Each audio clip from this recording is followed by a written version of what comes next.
All right, ready to dive deep. Today we're tackling Mark Manson's The Subtle Art of Not Giving a Feck. And I think people might be surprised that it's not your typical self-help book. Yeah, not exactly sunshine and rainbows, right? Right. It's not about, being happy all the time. It's more about getting real with yourself, figuring out what actually matters. Okay, I'm already intrigued. So, choosing your battles instead of trying to win every single one? Exactly. It's about, accepting that life's going to throw some curveballs, figuring out which ones are actually worth swinging at. In fact, Manson calls it the art of choosing your struggles because real happiness, it comes from solving problems, not avoiding them. So it's not about a problem-free life, but choosing the right problems. You got it. So let's jump into one of Manson's most paradoxical concepts, this idea of don't try. Wait, don't try. That sounds kind of dangerous, doesn't it? It might sound counterintuitive, but Manson actually uses this great example of the writer, Charles Bukowski. Ah, Bukowski. Yeah, known for his gritty style. Wasn't exactly a poster child for conventional success. No, definitely not. Struggled with alcoholism, gambling, lived a pretty chaotic life, honestly. Yeah. But you know what? He became a successful writer precisely because he embraced those flaws and just wrote honestly about them. And his tombstone even reads, "Don't try." It's like he knew the secret. But how does that apply to us, regular folks who aren't famous writers? Well, constantly chasing happiness and trying to force positivity can actually backfire. Like Manson calls it the feedback loop from hell. Because when you're trying to be happy all the time, you actually just end up feeling worse when you inevitably experience those negative emotions. So it's like trying too hard to relax. And the Yeah. more you try, the more tense you get. Exactly. Manson even compares it to an LSD trip he had. He says the harder he tried to reach this house, the further away it seemed to get. Whoa. Okay, I'm starting to get the don't try philosophy a little more. Mhm. But if constantly chasing happiness isn't the answer, then what is? Well, Manson suggests it's all about problem solving. And he introduces this really interesting idea, the disappointment panda. Disappointment panda. Yeah, it's hilarious, but also brutally honest. This character who reminds us that suffering is inevitable. Think about it. Like, remember that time you stressed over a presentation and then it turned out totally fine? Oh, yeah, all the time. Well, that's the disappointment panda, right? Reminding you that sometimes our worries are bigger in our heads. I love that. The disappointment panda, like a reality check mascot. Mhm. So instead of avoiding these tough situations, we should be tackling them head on. Exactly. The disappointment panda's message is that happiness, it actually comes from facing those challenges, not pretending they don't exist. In fact, Manson suggests that we actually need problems to be happy. Hold on, are you saying I should be hoping for problems? Not exactly hoping for them, but just understanding that they're a natural part of life. They give us something to strive for, something to overcome. The key, as Manson emphasizes, is in the solving. Okay, that makes more sense. But how do we even know which problems are worth solving? That's where Manson's concept of values comes in. He argues that the values we choose actually determine the problems we experience and ultimately our happiness. Interesting. So if I'm choosing the wrong values, I'm setting myself up for a whole lot of drama. You could say that. Manson talks about this example of uh, a guy who believes his height determines his dating success. So this guy is setting himself up for constant disappointment. Yeah, you can't control how tall you are. Exactly. He's focusing on a value that he just can't control.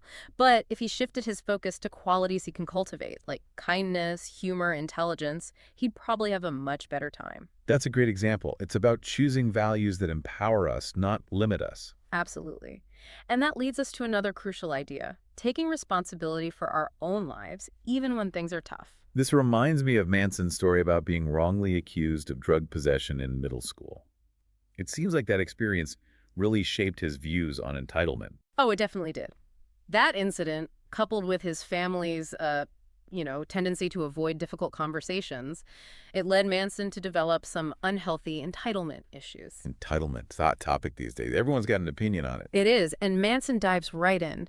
He argues that entitlement, it can show up in two ways. Either you're expecting others to solve your problems, or you're taking on too much responsibility for the problems of others. Two extremes, both damaging. And he uses that incredible story of Hiro Onoda to illustrate this point.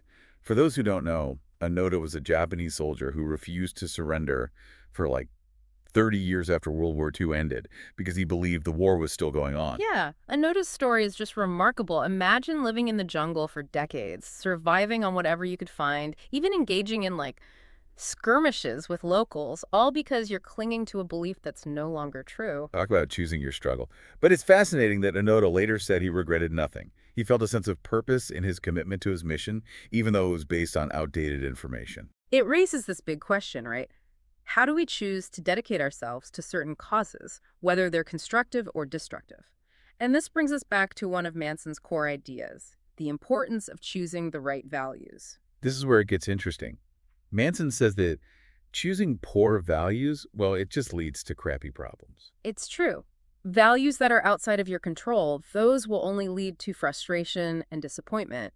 It's about those values that empower you, to take action and solve those problems. It's all starting to make sense. We may not always be at fault for the problems we face, but we're always responsible for how we choose to deal with them. Exactly. And that leads to another powerful distinction Manson makes, the difference between responsibility and fault. Just because you're responsible for solving your problems doesn't mean you're to blame for them. Life throws everyone curveballs, but it's up to you to decide how you're going to swing. It's a great reminder that we can't control everything that happens to us, but we can control how we respond. Focus on what we can influence. And that's kind of where Manson throws in this other, thought-provoking idea. He says we need to reject the tyranny of exceptionalism. Tyranny of exceptionalism. Okay, I like how that Yeah. sounds, but what does it actually, mean?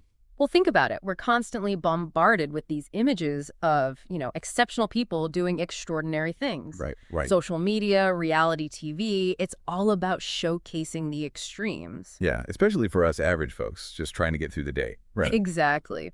And this constant exposure to exceptionalism, it can make us feel inadequate, like we're not measuring up. It creates this sense of entitlement where we feel like we're owed something without actually putting in the work.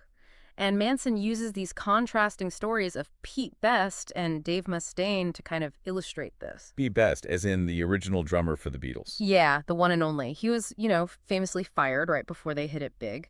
And while it was undoubtedly a painful experience, he eventually found contentment, happiness, by focusing on, family, stability, personal fulfillment. So he didn't let that rejection, define his whole life. Not at all. He chose to define himself by a different set of values. Now, contrast that with Dave Mustaine, super talented musician, kicked out of Metallica before they achieved global fame. And Mustaine went on to form Megadeth. That's a hugely successful band in its own right. You're right. But despite his achievements, he's continued to kind of measure his success against Metallica, leads to this persistent feeling of inadequacy. So even though he reached this level of success, like most musicians dream of, he still felt like a failure because he was comparing himself to someone else. Exactly. Manson's point is we need to be careful about those metrics we use to measure ourselves. If you're constantly comparing yourself to others, you're always going to find reasons to feel insecure and entitled. So it's about choosing values that are intrinsic to us, values that aren't based on comparison to others. You're getting it. And this leads to another crucial aspect of Manson's philosophy, the importance of doubting your own beliefs. Doubting ourselves. Isn't that a little risky? I mean, aren't we supposed to be confident, believe in ourselves? Of course, self-belief is important. But Manson argues that we also need, a healthy dose of self-skepticism. Our brains are wired to confirm our existing beliefs, even when those beliefs might be flawed. So we're all walking around with these biases that we might not even be aware of. That's kind of scary. It is a little bit, right? Manson highlights this through a psychological experiment where people are asked to earn points by pressing buttons. But the catch is the points are awarded randomly. But the participants, they start creating these elaborate theories about how their actions are influencing the outcome. It's like we're hardwired to find patterns, even when they don't exist. Exactly. And this tendency, right, to see patterns where there are none, well, it can lead us to hold on to these false beliefs, even when we're presented with evidence to the contrary. It's like, when you're a hammer, everything looks like a nail. You nailed it. So how do we break free from this trap of always trying to confirm our existing beliefs, especially when they might be, leading us down the wrong path?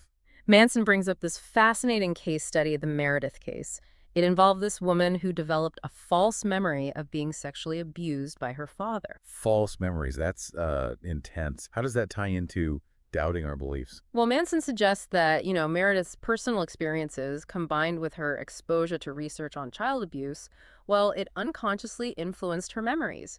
It's a stark example of how our values and, like, cultural narratives can really shape our perceptions of reality. It's a cautionary tale, Hmm. about the power of our own biases.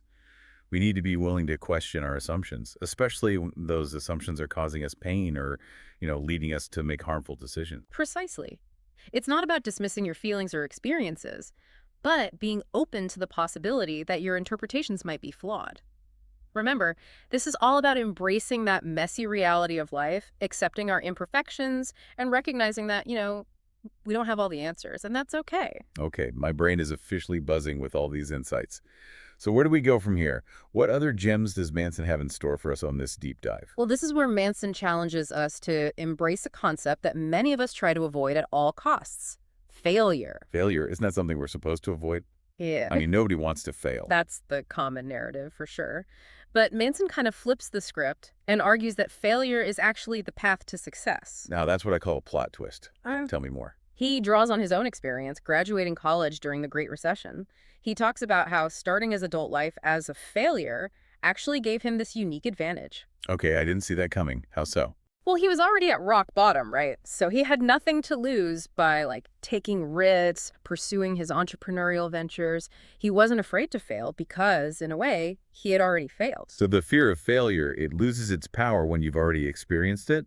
That's an interesting perspective. Exactly. And to illustrate this further, he uses the example of Pablo Picasso, who remained incredibly prolific throughout his long life. Picasso, talk about artistic success. Right. And Manson argues that Picasso's success wasn't tied to specific goals or achievements, but rather to his consistent dedication to his craft. He was driven by this, like, deep-seated value of honest expression, which allowed him to keep creating, evolving his style, over decades. So it's not about chasing that external validation, reaching specific milestones. It's about staying true to your own internal compass, even when you encounter like setbacks or failures along the way. You're getting it. And this brings us to another key point: the idea that pain is an essential part of growth. I'm sensing a theme here. Manson seems to be challenging a lot of that conventional self-help wisdom. He definitely is. He's all about getting real with the challenges of life, not sugarcoating them. And when it comes to pain, he argues that it's not something to be avoided at all costs, but rather something to be embraced as a catalyst for growth. So it's about reframing our relationship with pain, seeing it as a teacher rather than a tormentor. Exactly. And this ties back to that idea of choosing our struggles, right? The challenges we face, the pain we experience, it can ultimately shape us into stronger, more resilient individuals. This reminds me of Manson's VCR questions analogy. He talks about those moments in life where, like, the answer seems obvious to everyone else, but we're stuck in this cycle of overthinking and inaction. I love that analogy. He compares it to those of us who, unlike him, weren't able to, like, figure out how to program the VCR as kids, even though the solution seems so simple to those who could. Yeah, it's like we're standing there staring at the problem, feeling completely overwhelmed while everyone else is like, what's the big deal? It's a perfect metaphor for how fear and uncertainty can paralyze us from taking action, even when the solution is, like, staring us right in the face. So how do we break out of this cycle of overthinking and inaction? What's the antidote to our, VCR questions? Manson's answer is simple yet profound: action. He argues that action is not only the effect of motivation, but also the cause of it. Wait, so we don't have to wait for motivation to strike before we take action. We can actually create motivation through action. That's the revolutionary idea. Manson challenges that traditional inspiration, motivation, action cycle. He suggests, like, flipping it on its head. So action, inspiration, motivation. You got it. By taking action, even if you don't feel particularly inspired or motivated, you can trigger this chain reaction, right? That fuels further motivation and inspiration. This is blowing my mind. It's like a permission slip to just start doing, even when you don't feel like it. Exactly. And Manson even shares this personal anecdote about his own period of excessive travel to illustrate this point. Excessive travel. I'm all ears. Manson talks about how he spent years bouncing around the globe, chasing new experiences, adventures. While he acknowledges he learned a lot from his travels, he also came to this realization that it was starting to feel like meaningless. He was accumulating a breadth of experience, but lacking depth. So it's not just about quantity, but quality. You nailed it. Manson realized that true fulfillment, it comes from depth of experience, from committing to something and investing in it over the long haul. This resonates with me. It's easy to get caught up in the pursuit of novelty and excitement, but true satisfaction, I think, often comes from those things that we dedicate ourselves to, the things we pour our hearts and souls into. And this leads us to another important idea in the book, the liberating power of commitment. Okay, commitment. That word can feel a bit daunting I sometimes. know, right? But Manson argues that commitment actually gives us freedom. It allows us to stop chasing distractions and focus our energy on what truly matters. So it's about choosing your priorities and saying no to everything else. You got it.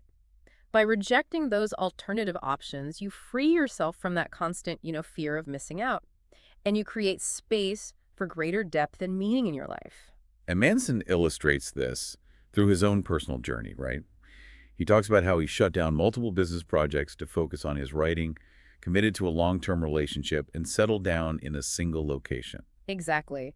And he found that by embracing commitment, he actually experienced greater freedom and opportunity. It's like that saying, less is more. By simplifying our lives and focusing on a few key things, we can achieve greater depth and fulfillment. Precisely. And Manson suggests that this ability to commit, to say no to distractions and pursue that depth of experience is one of the most important skills you can develop in life. It's about creating a life that's aligned with your values, a life that feels authentic and meaningful, even in the face of challenges and uncertainties. Exactly. And that brings us to the final and perhaps most profound chapter in the book. And then you die. Okay, things just got real. I'm a bit nervous, but also excited to hear what Manson has to say about this. This chapter is incredibly impactful.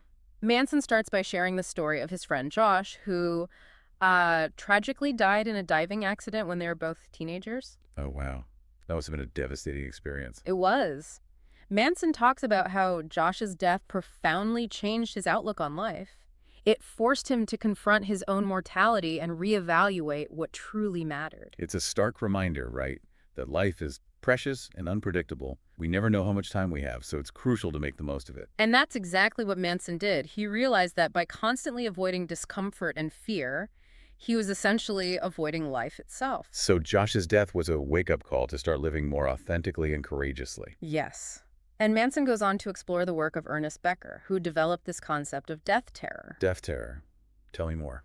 Becker argues that we're all driven by this underlying fear of death, which motivates us to create what he calls immortality projects. Immortality projects, what are those? These are essentially the things we do to create a sense of legacy, a way of transcending our own mortality.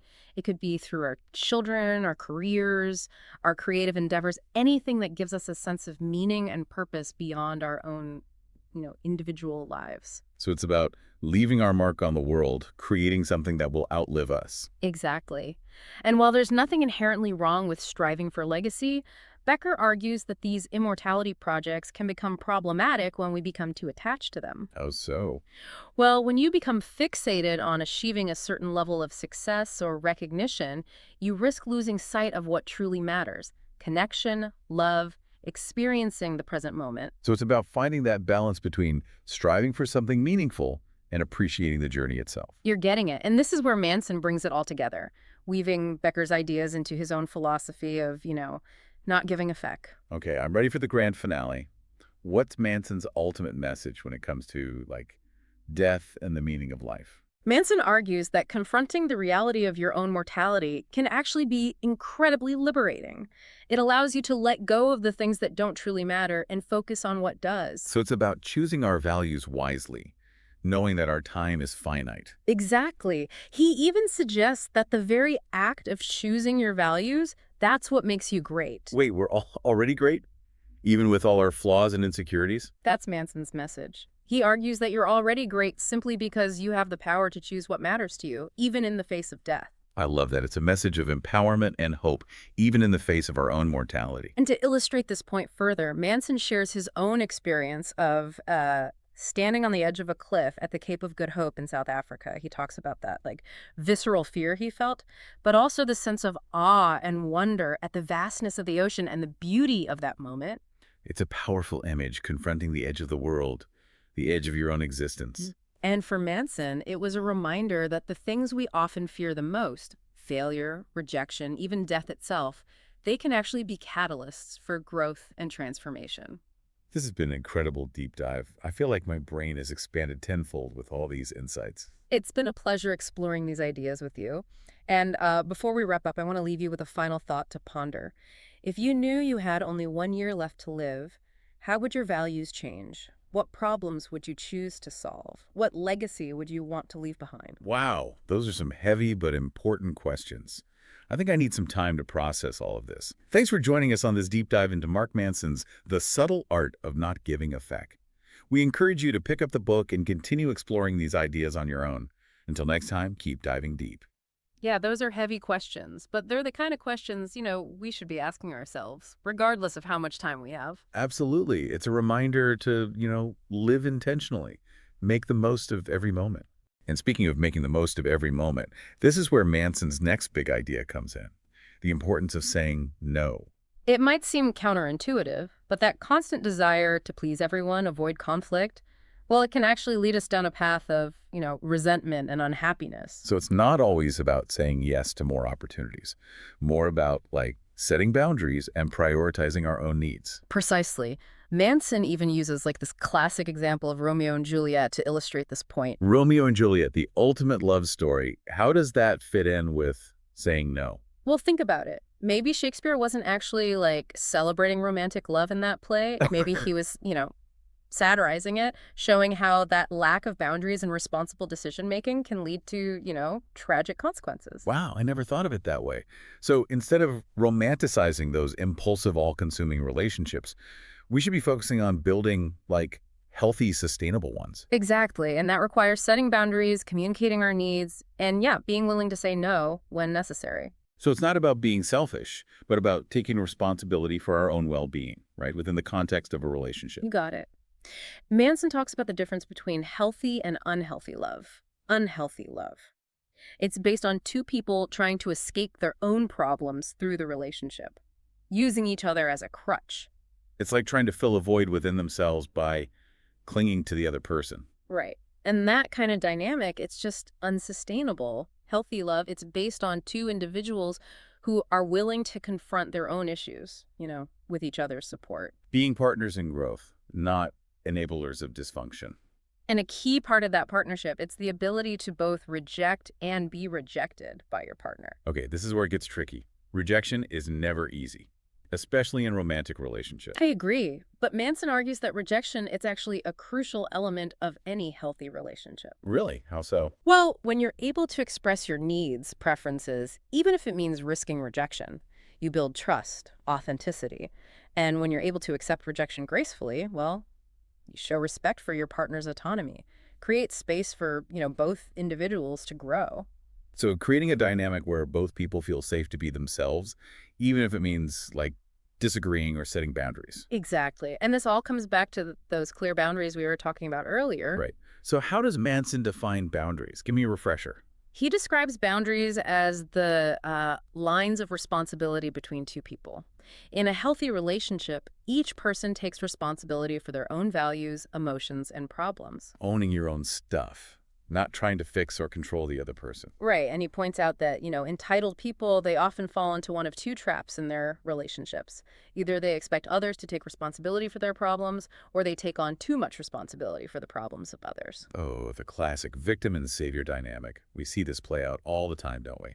All the time. It's a recipe for, codependency and resentment. Manson suggests that these patterns, they often stem from childhood experiences, where we learn to either avoid responsibility or take on too much of it.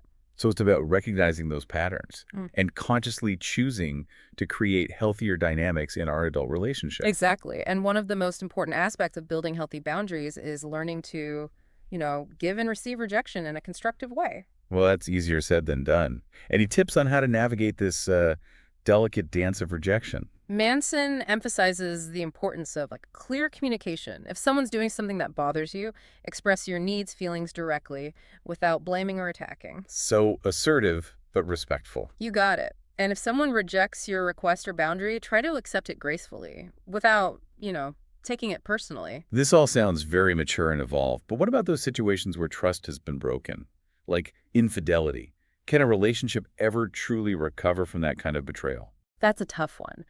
Manson acknowledges that, rebuilding trust after a major breach, it can be incredibly challenging. But he suggests that it is possible under certain conditions. I'm listening.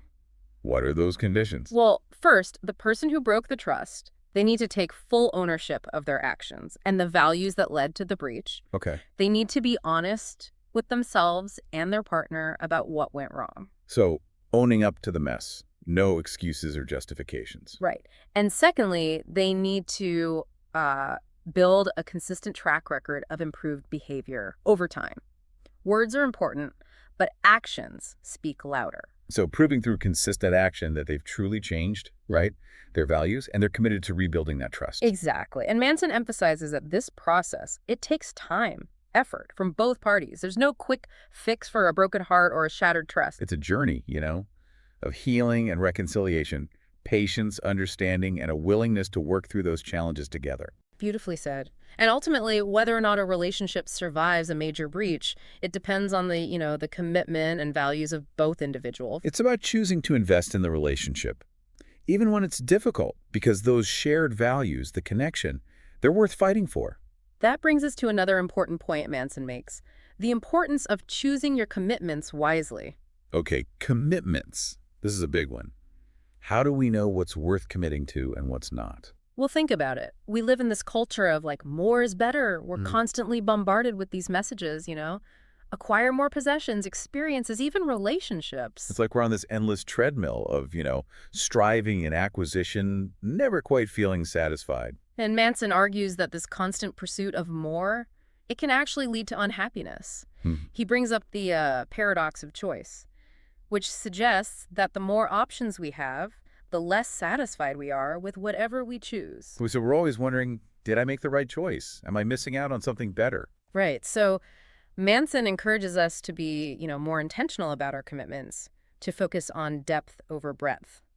So choosing quality over quantity, committing to those things that truly align with our values and, bring us joy. Exactly. He talks about how he shifted his own lifestyle, focusing on his writing, his relationship, and a smaller circle of close friends. And he found greater freedom and fulfillment through those commitments. Precisely. He argues that commitment, in its own way, it offers this wealth of opportunity experiences that you wouldn't have access to if you were constantly chasing novelty. It's like that saying, the grass is greener where you water it. I love that analogy. It's about, investing in the things that matter to us, nurturing those relationships, endeavors that bring us joy and meaning. So not about limiting ourselves, but focusing our energy on those things that truly nourish our souls. Beautifully said.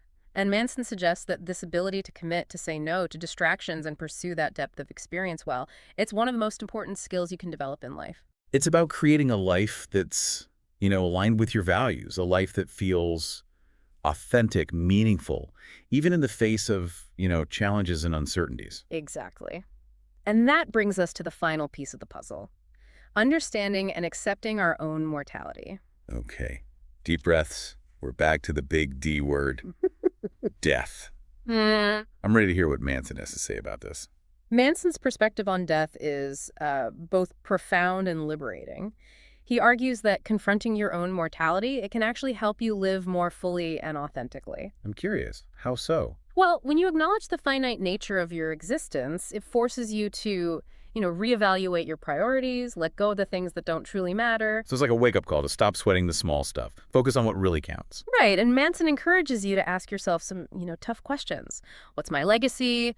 How do I want to be remembered? What impact do I want to make on the world? Those are some big questions, but they're important questions to consider. They are. They force you to think beyond your own individual needs and, consider your place in the larger scheme of things. So finding a sense of purpose, meaning that transcends our own, ego-driven desires. Exactly.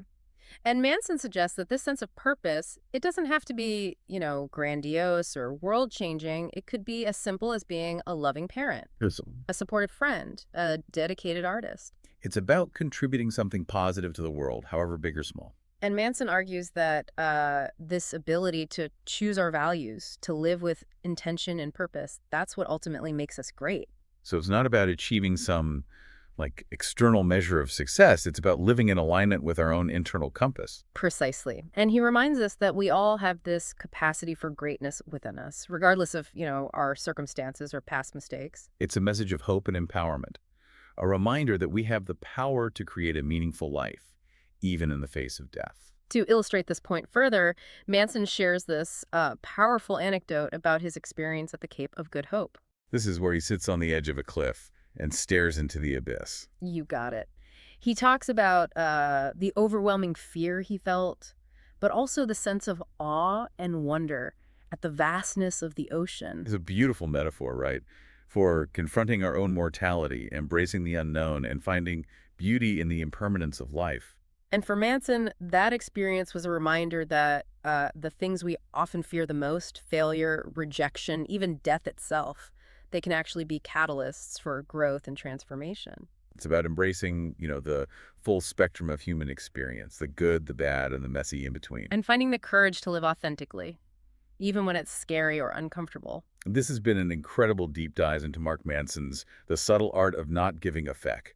I feel like I've gained a whole new perspective on life, death, and everything in between. It's been a pleasure exploring these ideas with you. And before we wrap up, I want to leave you with one final thought. I'm all ears. Manson argues that the key to a good life, it isn't about avoiding problems or chasing happiness. It's about choosing the right problems to solve and finding meaning in the struggle. So embracing that messiness of life and finding the courage to pursue what matters to us, even if it means facing our fears and, accepting the possibility of failure. Exactly. And remember, you have this capacity for courage, resilience within you, just waiting to be unleashed. This has been a truly transformative deep dive. Thanks for joining us today. We encourage you to pick up Mark Manson's book and continue exploring these ideas on your own. Until next time, keep diving deep.